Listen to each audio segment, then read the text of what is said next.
All right. Good evening. Good evening, Black Factor family. It's your host, Brian Forbes.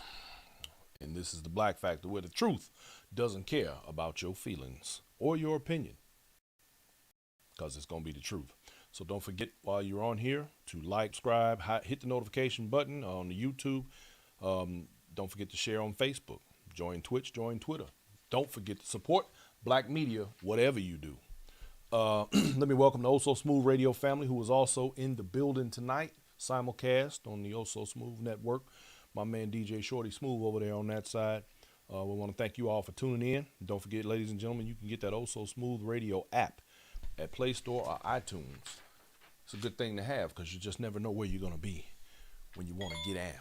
Y'all, we got a real interesting show tonight, like always. We're going to talk about some current events, and we're going to show the history and the connection between the two. So y'all get ready for that, and we're going to get this party.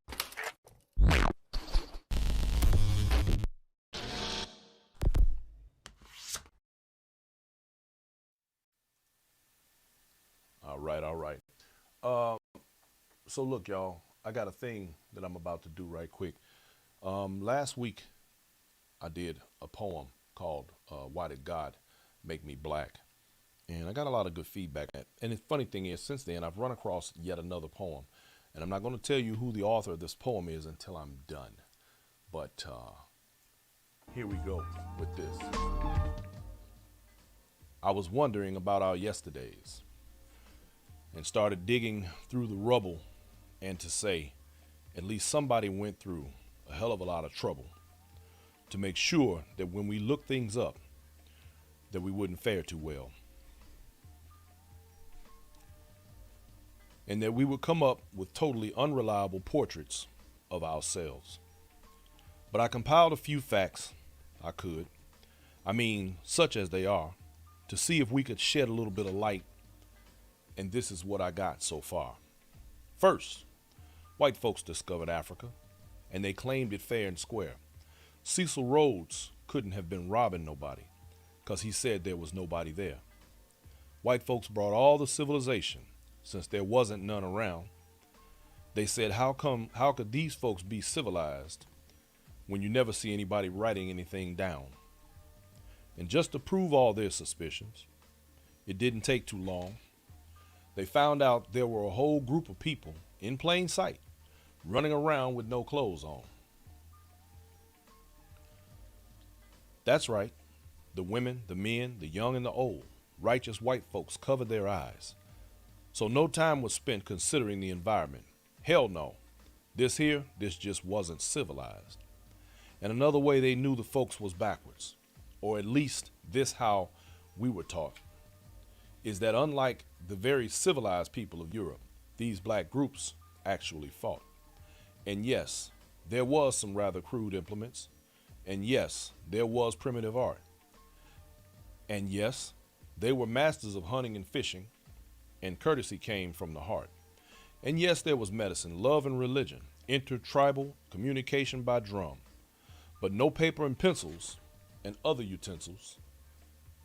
And hell, these folks never even heard of a gun. So this is why the colonies came to stabilize the land, because the dark continent had copper and gold, and the discoverers had themselves a plan. They would discover all the places with promise. You didn't need no titles or deeds. You could just appoint people to make everything legal, to sanction the trickery and greed.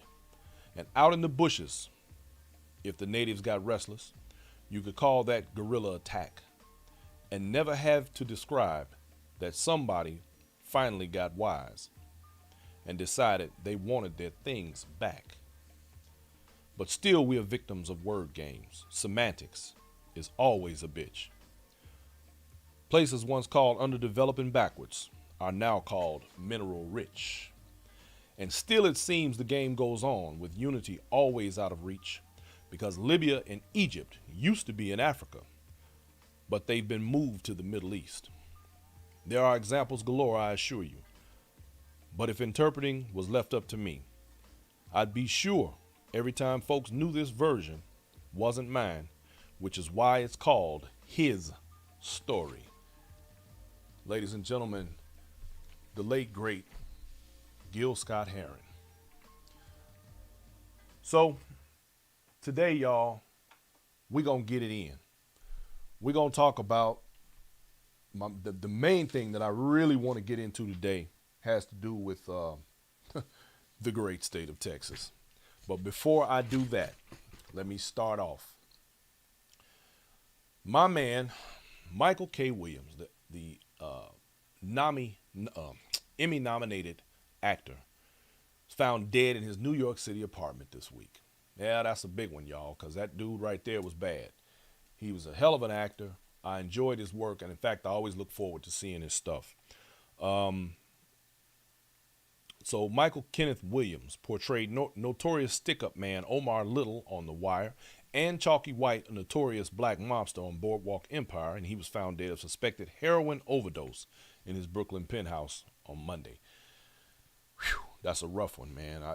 But that guy, he did say that he had been through some things with the drugs before. I'm starting to, there's a I don't want to call it a pattern, but for some reason, successful people seem to, in these last years, and I can't even say these last years because we have a history of it, but so many successful people, man, going out on drug overdoses.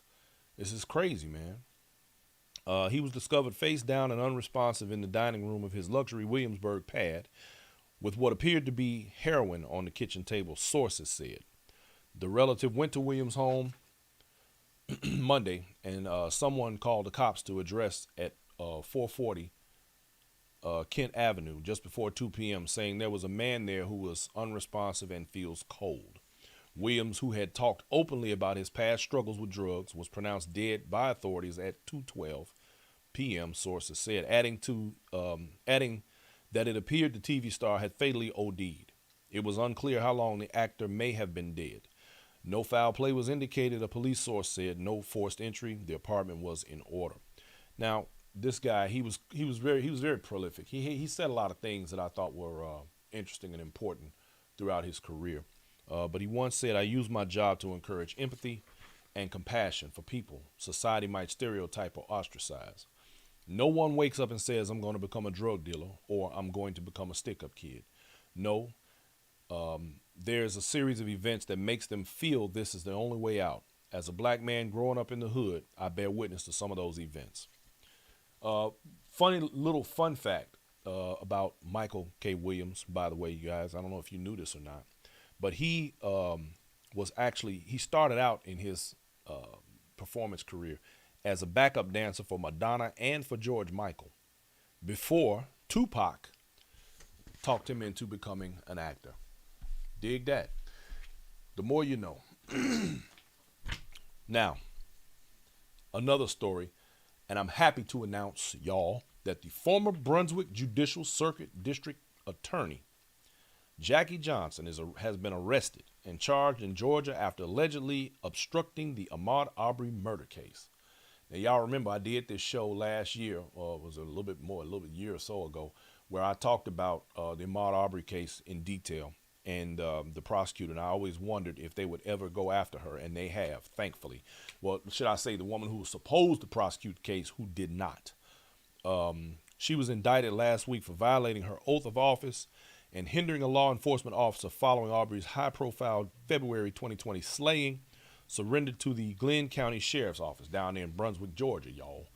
Johnson is accused of instructing 2 Glenn County police officers not to arrest Travis McMichael after prosecutors say he shot Arbery, 25, after chasing the unarmed man down in a pickup truck driven by his father, Greg McMichaels, in the coastal town of Brunswick on February 23rd of 2020. Jackie,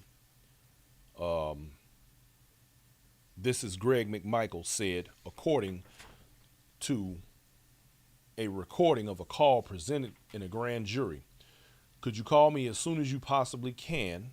My son and I have been involved in a shooting, and I need some advice right away."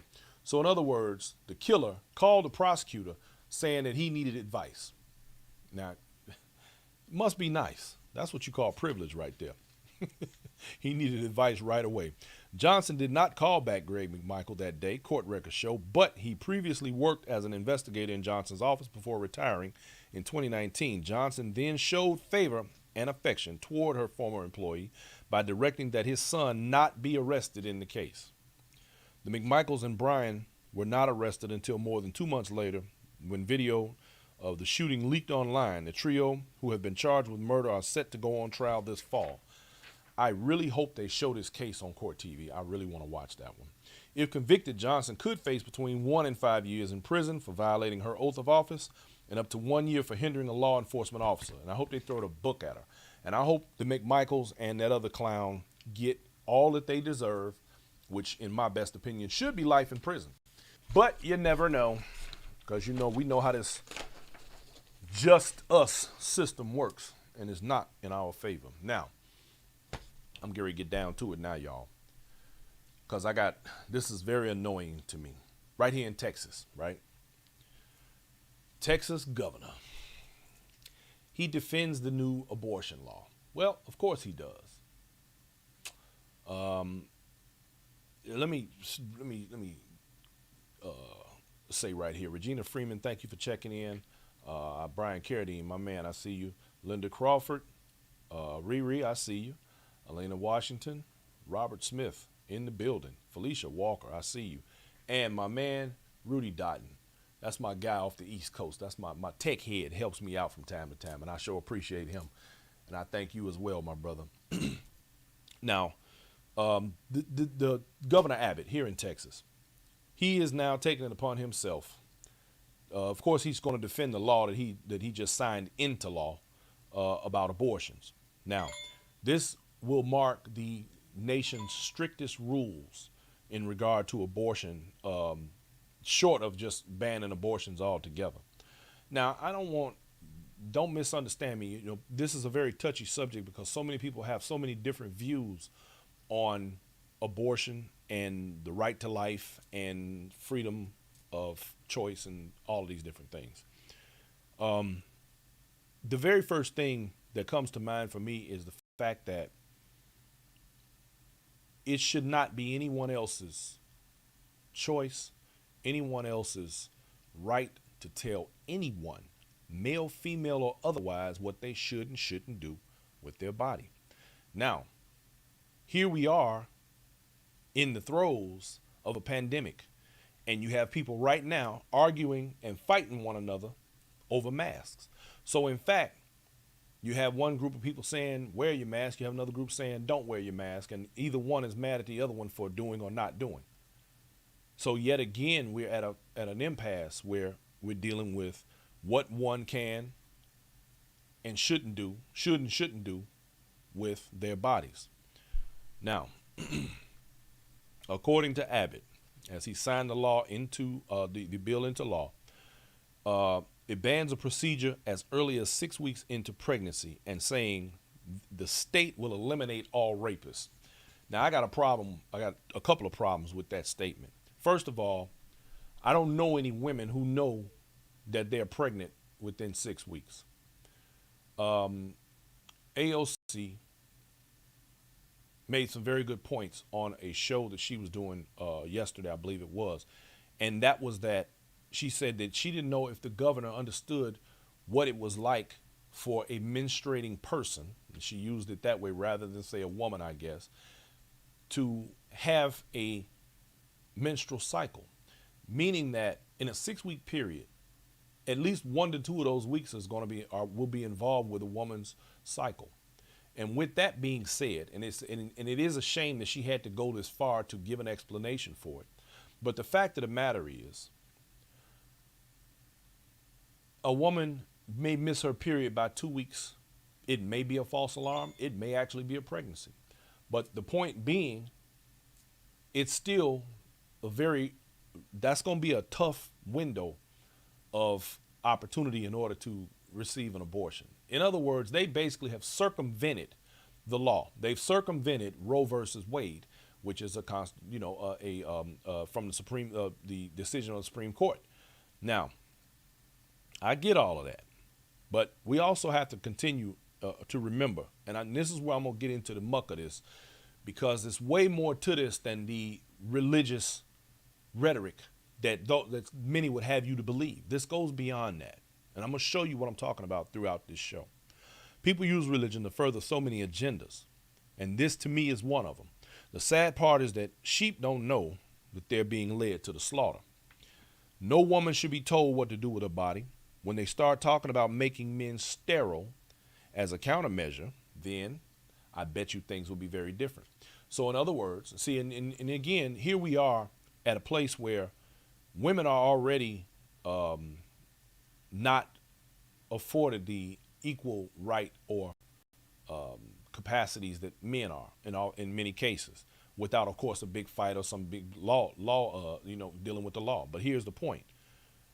Everybody is telling women what to do, but what's stopping this same group of, or the same laws from sterilizing men? But see, we won't have that conversation because we know these are the same men that are in power that are the ones going around telling women what to do with their bodies. But I guarantee you, if the topic came up and it became a question of what men could do with their bodies, it wouldn't get very far. And that's what disturbs me about the people who support these types of, this is a slippery slope. And when you start allowing these things to happen, they begin to happen in other areas. See, that's why you got to be careful with this kind of stuff. Now, until then, this is to me, it's just not, it's not fair. Now, and it is a travesty. Let me tell y'all, here's one of the points about this law that is even further, that even makes it more disturbing. If a woman is forcibly raped by law, according to this bill, this law now, she literally, and we can say forcibly raped, manipulated, molested by a relative, any of that stuff. And we know that all that happens. But she has to carry that child to term based on these new laws. Now, I'm sorry, y'all, but that's a stretch for me. Whether you believe in abortion or you don't believe in abortion, I'm going to ask you to put yourself in that position, or put one of your children in the position of being forcibly raped by an assailant and then being forced to carry that child to term and supposedly love it, or even put it up for adoption. But the point is, that's still that woman's body. And she has been forced by some unscrupulous prick to engage in a heinous act, being forcibly raped. And then by law, she is being forced to have that assailant's child. I'm sorry, y'all. That to me goes beyond anything else. That it makes absolutely no sense to me. Now, he defended the new state law banning most abortions that also does not provide exceptions in cases for rape or incest, saying it does not force victims to give birth, even though it prohibits abortions before some women know they're pregnant. It's a slap in the face to Roe versus Wade. This is why voting is so critically important, y'all.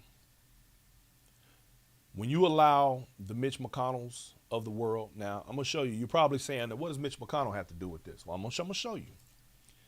This case, before it was signed into law, was attempted to be placed before the Supreme Court to be heard if it was possible for this not to be brought into law. But here's the problem. The Supreme Court refused to hear it. Guess why the Supreme Court refused to hear it? Okay, let's go back to the Obama era. The very judge that Obama wanted to put on the Supreme Court, Merrick Garland, who is now the U.S. attorney, who is also prosecuting the hell out of a lot of crimes that should have been prosecuted a long time ago. But he was the one that Obama wanted to appoint to that particular seat that was available on the Supreme Court. Mitch McConnell and the Republicans blocked that. Okay, he would have been a moderate voice, not so conservative, not so liberal, but a moderate voice. But they blocked it, and they said that they didn't want to put anybody on the Supreme Court because it was too close to election time. Well, now let's fast forward to Trump, who got 3 Supreme Court appointees in his term, and they rushed them in before election time within a month or two. See, this is the hypocrisy. Now, these 3 conservative Supreme Court appointees are part of the reason why the decisions that will be coming down from the Supreme Court with laws that will directly affect you are there because of the people that we allowed to hold office that do not have the majority of this country's best interest at heart. This is why this law has been made the way it is. And it is going to hurt some of those who actually supported them. It's going to hurt them. Now,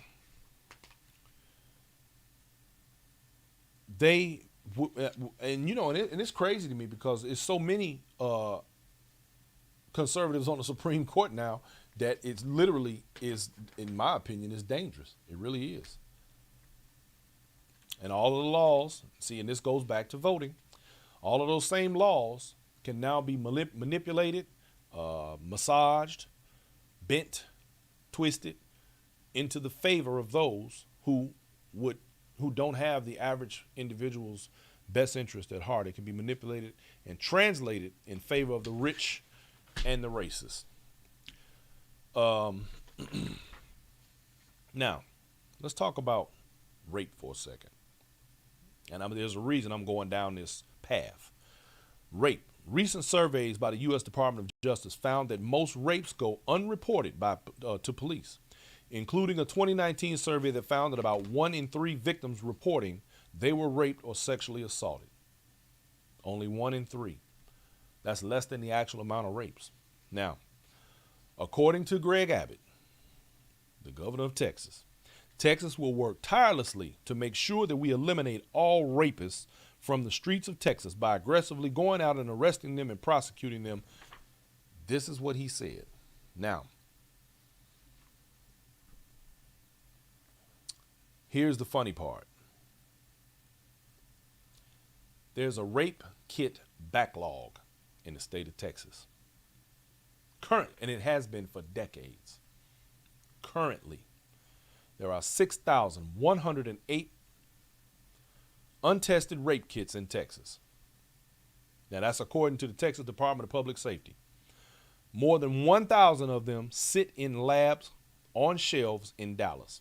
Each kit holds unique DNA evidence that could help put a rapist behind bars and provide closure for survivors. And that information came as late as February of 2021. Now, how are you supposed to get rid of rapists in Texas and you can't even see if they committed the crime because the test kits are still untested, the rape kits? There's evidence there. What are we waiting for? Here's an example. Lavinia Masters was 13 years old when a stranger raped her at knife point in her Dallas bedroom for more than 2 decades. That's 20 years, just in case you don't know.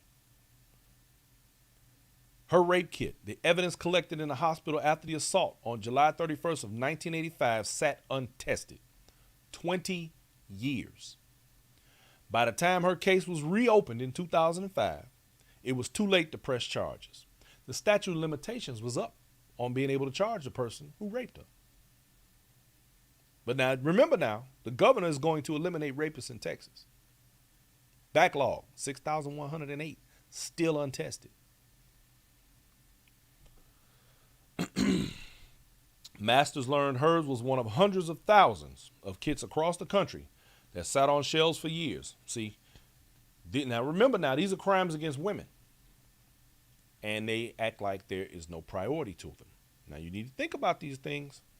There's more to this than just should you have a baby, should you not have a baby, should you, whatever your religious beliefs are, whatever it is.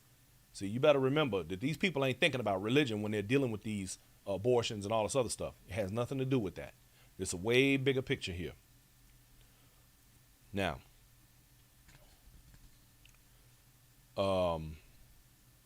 sometimes, as in Master's case, as assailants went on to rape others. For more than 10 years, she advocated for reform in Texas, where a backlog of about 20,000 untested rape kits was identified in 2011. Okay?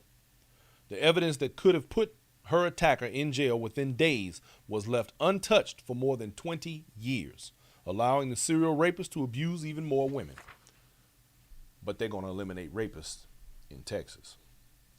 Now, let's keep it 100. The same entitled, bitter, angry clowns that support this measure will be the same Trump flag flying idiots that have a problem with single mothers and complain about people on welfare. Talking about where their tax dollars are going. The so-called lazy people who don't work. These are the same people who support the new Texas open carry law. Now, we're going to get into that. But I want you to think about this. How many times have we been watching the Donald Trump rallies and all the other stuff, and you see these emboldened people of non-color going on about how their tax dollars are being spent? They're all these welfare moms, and they're taking up all of the welfare. They're using up all our resources. I don't want my tax dollars going to feed some single mother. Guess what? Guess who these women are who didn't have abortions that could have? You can't have it both ways. You can't complain and yell and scream about no abortions, but we don't want to pay for it. We want you to live in poverty. We want a child to walk around with psychological damage because they were born from a rapist. See, nobody want to talk about that part. These same people and their strong religious beliefs, I've yet to see them go down to the adoption office and pick up 2 or 3 kids to take home to raise because that's the right thing to do. Because one minute, they're all holier than thou. Oh, God don't like abortion. God wants you to do this, that, and the other. But you think that's where you get to wash your hands? I don't think so. I think you should have to go down there, since you're so against it, I think you should have to go down there and adopt 2 or 3 of them. That's what I think. You pay part of the bill, since you so damn dead set on making sure that these people have these children. You help pay the bill. See? They don't want to hear that part. Now, and I'm going to show you, I'm going to tie all this together for you. This is not, it's way more to this. Now, suddenly, we have the open carry law. For anyone as a legal resident of the state of Texas to walk around with a big old gun on their hip. No practice, no education, none of that. Just, carry your gun if you feel like it. Okay. Well, here's how this works. Kids born into poverty, rape babies. So you had crack babies, now you're about to have a bunch of rape babies. And you're going to have a bunch of back alley situations. Born into poverty, struggle, they're going to struggle, they're going to go through changes, okay? And of course, they may end up committing crimes to survive for their future. And guess what? They are now going to be targets of these same people who like to carry their guns while they walk around in Texas, like, wide earth. They get to walk around, and now they become a target. Because I want you to understand something about the state of Texas. In this state, yes, we are allowed to protect property with deadly force. Many states are not like that, but Texas is. Get caught stealing from somebody and they shoot your ass, you're just dead. That's the end of it. And that's the law. I mean, of course, there's more to it, but I'm just saying that's the premise of the law. Now,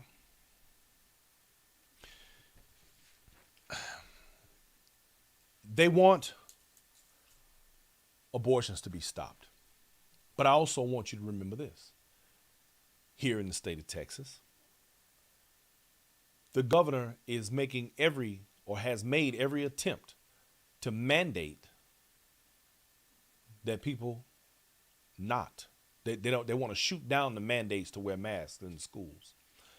There have been, I believe the number was 25,000 children, 25 or 50. I'm sorry, forgive me, I left my notes. Children, 50,000 children who have contracted COVID in in recent weeks. They don't want them aborted, but they don't care whether or not they get COVID. See, I'm just talking about the hypocrisies here. I'm talking about the stuff that don't add up. I'm talking about all the things that don't make no sense whatsoever to me. Maybe I'm crazy. I don't know. Now, let's go ahead and add insult to injury. Here it is. The Texas law, SB 8, deputizes any private citizen in the country with the power to bring civil litigation. Now, what does that mean? In Texas, state courts against abortion providers accused of violating the ban. This opens up clinics. It opens up individuals or anyone else to liability that is considered to be aiding and abetting a woman in the attempt of abortion. Let me go back. If you have a girlfriend that's going through something and she needs an abortion and you go with her and assist her, if you sit in the room, if you talk to the doctor, if you knowingly participate in an abortion, and that is considered participation, accessory, you can be sued. The clinic can be sued. She can be sued. And and it could be anybody. It could be another relative, somebody who just knows what's going on and decides to report you to the authorities. So in other words, if you go to get an abortion and anybody knows about it and they don't like you or whatever the case may be, or they find out about it, they can say, oh, she had an abortion over there at so-and-so. Now you got charges and lawsuits just because somebody said it. And the fact is they could drive the clinics out of business. So rather than hit them with a whole bunch of legal charges, they can hit them with a bunch of civil charges that will cost them so much money and keep them so tied up in court that they can't operate. See, this is how they are circumventing Roe versus Wade. But here's the thing about welfare. When we talk about those who don't want to use their tax dollars to take care of single mothers who happen to have children that are rape babies. Nationally, 12.4% of Americans receive food stamps to supplement their food. 26,697,330 Americans receive food stamps. California has the highest amount of food stamp recipients at 3,987,751. Now, what race uses the most food stamps? According to demographic data, 39.8% of SNAP participants are white. 25.5% are African American. 10.9% are Hispanic, 2.4% are Asian, and 1% are Native American. So, who has the highest amount of welfare? Of course, we know who it is. White people. Now, this brings me to where all of this begins to come together. What do you think that the population will be in America in 2050? According to reports, it will be 9.9 billion. Now, that's globally. In 2020, the World Population Data Sheet indicates that the world population is projected to increase from 7.8 billion in 2020 to 9.9 billion by 2050. This level represents an increase of more than 25% from 2020. Do you all understand how huge that is? Now, here's the reason why this is such a big deal. There's a little thing called population control. Now I want you to think about this. And this is the stuff that goes through my mind.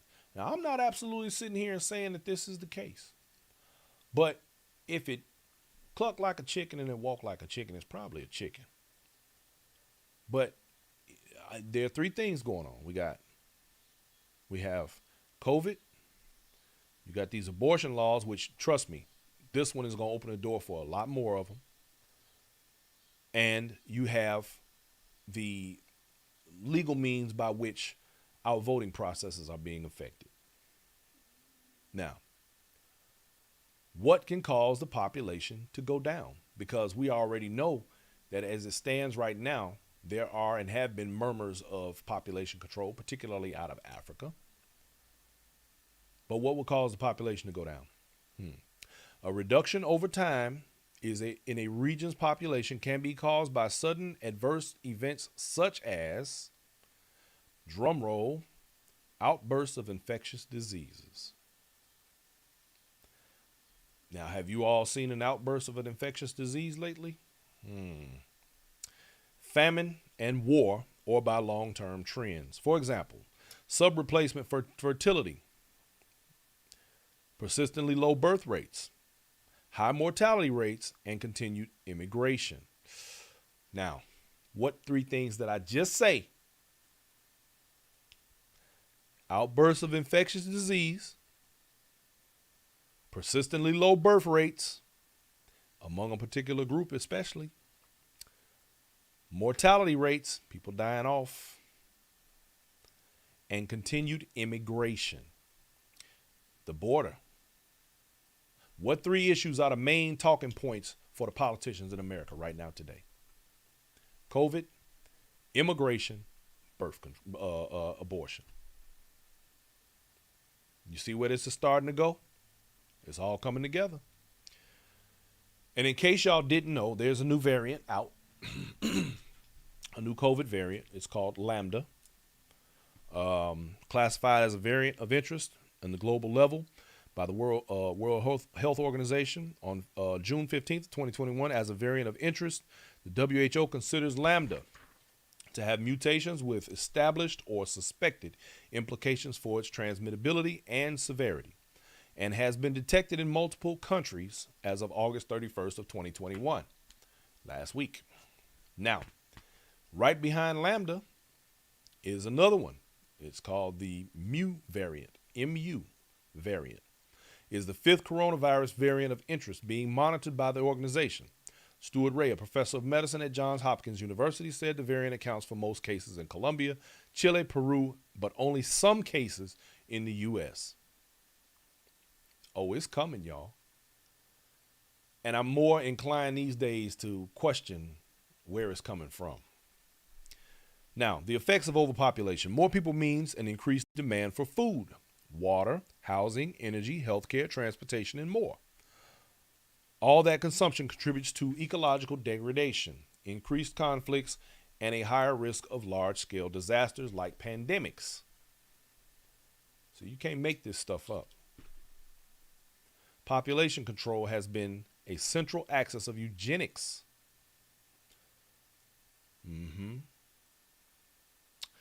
Central axis of eugenics movements across the globe for more than a century, although a visible active movement to control population growth emerged with force only after World War II. Now,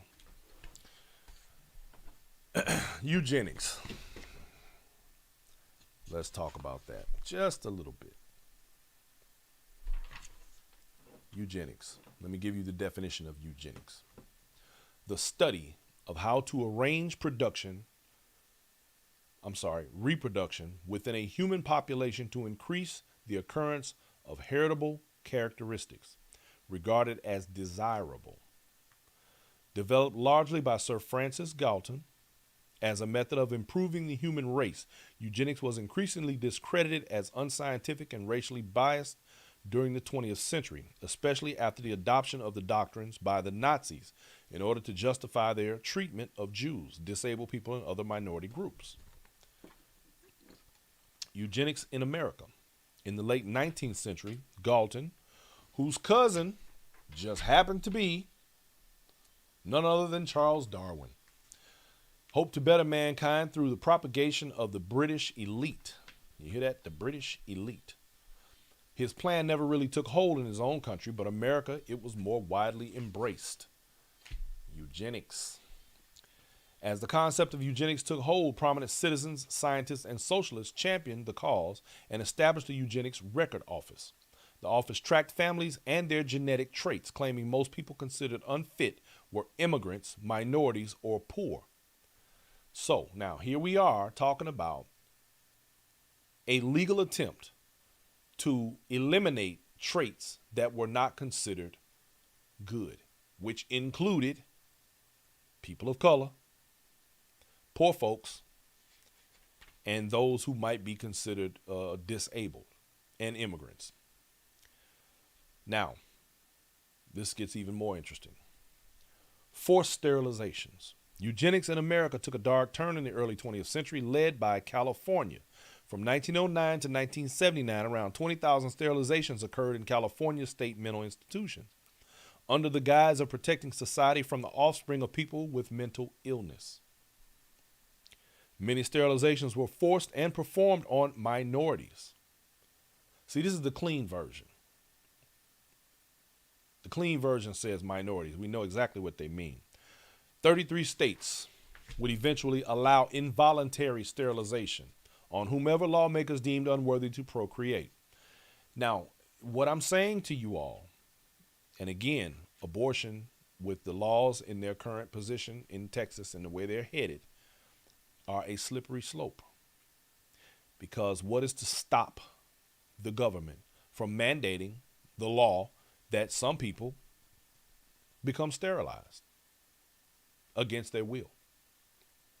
In 1927, the U.S. Supreme Court ruled that forced sterilization of the handicapped does not violate the U.S. Constitution. Ooh. In the words of Supreme Court Justice Oliver Wendell Holmes, 3 generations of imbeciles are enough. In 1942, the ruling was overturned, but not before thousands of people underwent the procedure. They overturned the ruling, but guess what? By then, they had they done cut up a bunch of folks. In the 1930s, the governor of Puerto Rico, Menendez Ramos, implemented sterilization programs for Puerto Rican women. Ramos claimed the action was needed to battle rampant poverty and economic strife. However, it may have also been a way to prevent the so-called superior Aryan gene pool from becoming tainted by Latino blood. Come on, y'all. This wasn't that long ago. I mean, y'all, you got to think. We're still operating under the same governmental systems that allowed this to happen. If you think that these things cannot reoccur, you better think again. You better vote. You better make sure the people we put in office are people who are not going to allow this sort of inhumane behavior to take place. Yet right here in Texas, we have people making decisions for people. It can get worse. According to a 1976 Government Accountability Office investigation, between 25 and 50% of Native Americans were sterilized between 1970 and 1976. Did y'all hear what I just said? Between 25 and 50% of Native Americans were sterilized between 1970 and 1976. It's thought some sterilizations happened without consent during their surgical procedures, such as an appendectomy. They lied to these people and sterilized them. We're talking about 1976.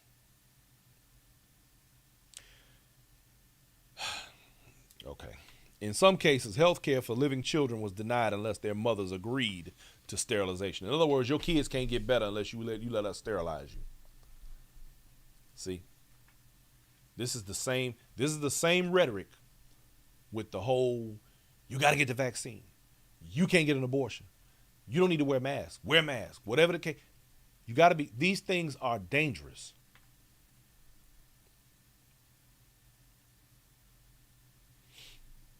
Population control. It has been a central axis of eugenics movements across the globe for more than a century. Although a visible and active movement to control population growth emerged with force only after World War II.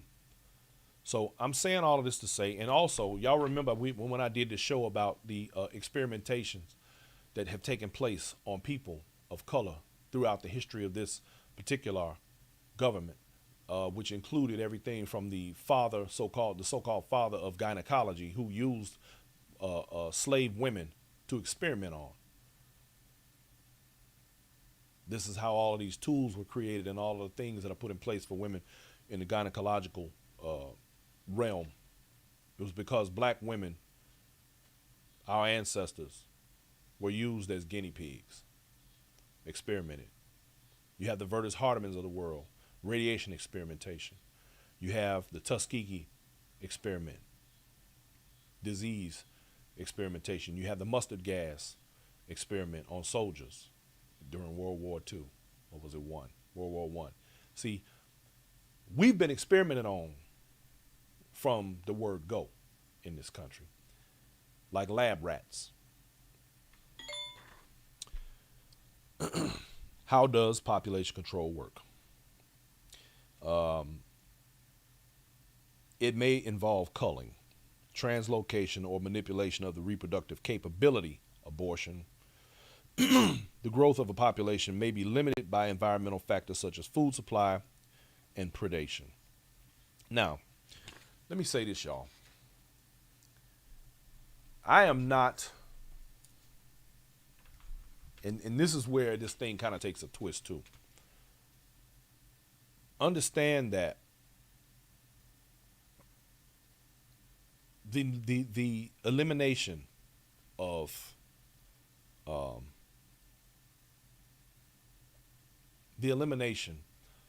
abortion serves another purpose.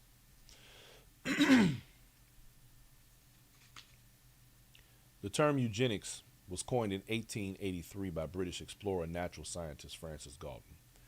He influenced Charles Darwin's theory of natural selection, advocated a system that would allow the more suitable races or strains of blood a better chance of prevailing speedily over the less suitable.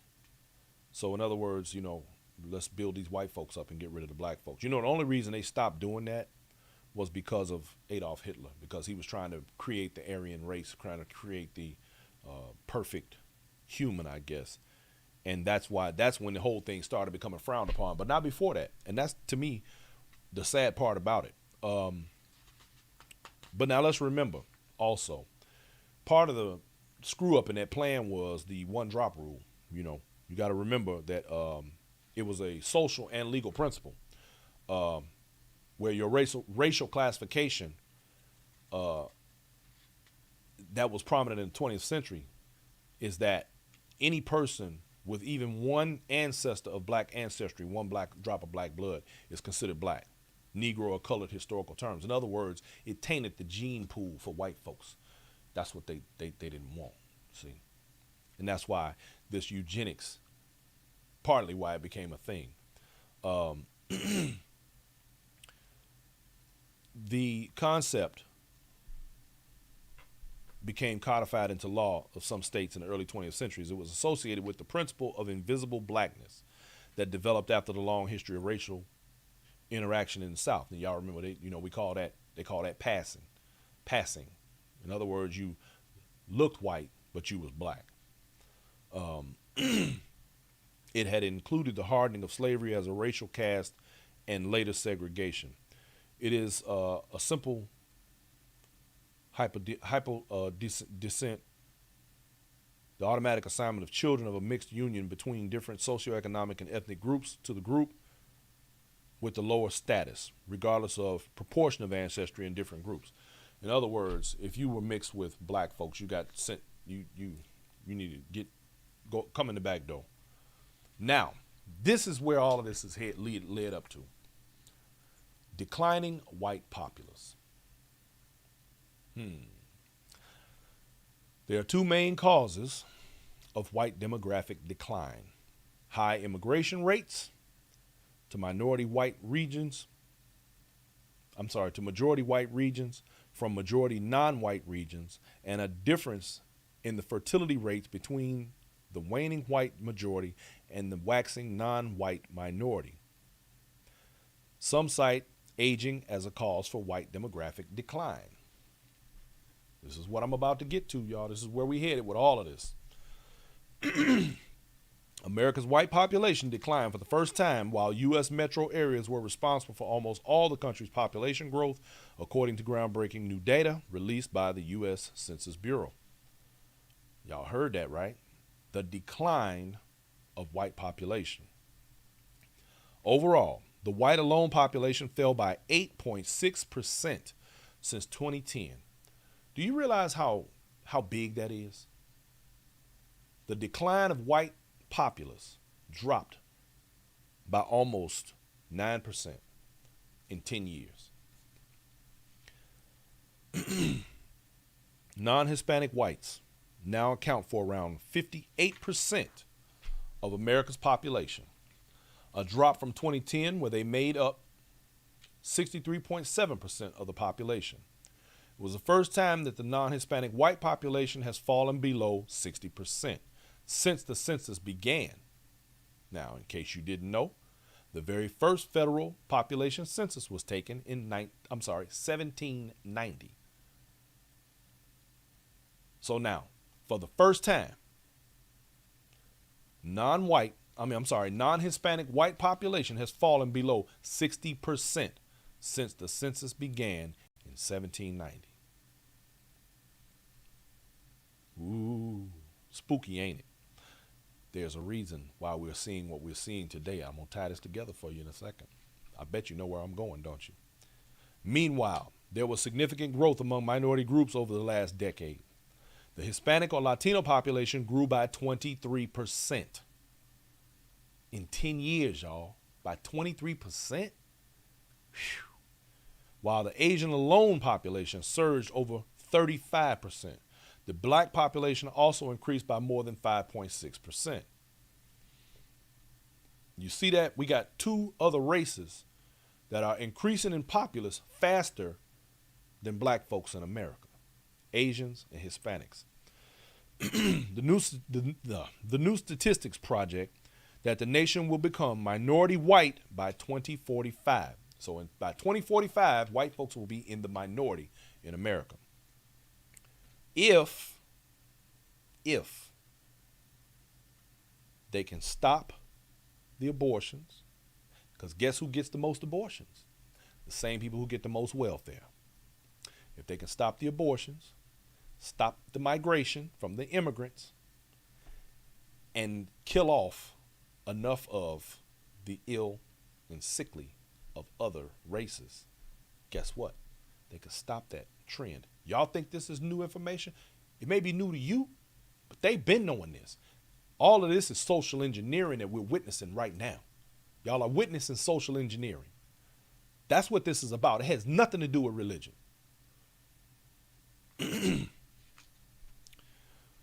Okay.